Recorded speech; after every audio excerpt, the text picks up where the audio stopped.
আরে ভাই, আপনি কি বললেন? আপনি টিকটকের পুলিশ? এই মিয়া, আপনি নিজের সম্মান সম্পর্কে কোনো ধারণা আছে? সম্মান আর পাই কোনে স্যার? কারণ দেশের জনগণ তো পুলিশে খালি অবহেলা করে, আর যে টাকা বেতন পায় মাস শেষে আবার আওলাদ করে চলা লাগে। আর এই দেখেন এরা মাসে টিকটক করে লাখ লাখ টাকা কামাই করে, না পারে এই পথে পেয়েছেন। এই মিয়া, টাকা পয়সাই কি সবকিছু? সম্মান একটা দামি জিনিস। এইটা কথার উদাহরণ।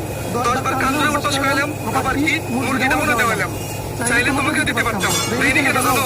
কারণ তোমার গায়ে একটা হয়নি সম্মানী পোশাক আছে। এই সম্মানের জন্য তুমি বেঁচে গেলা। সরি স্যার, আসলে আমি এতদিন এই বিষয়টা বুঝতে পারি নাই স্যার। আজকে আপনি আমার চোখ কান সবকিছু খুলে দিলেন স্যার।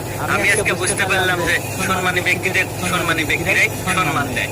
এবারের মতো আমাকে মাফ করে দেন স্যার। আমি আর জীবনে এসব ভুল পথে পা দেবো না স্যার। Salute sir.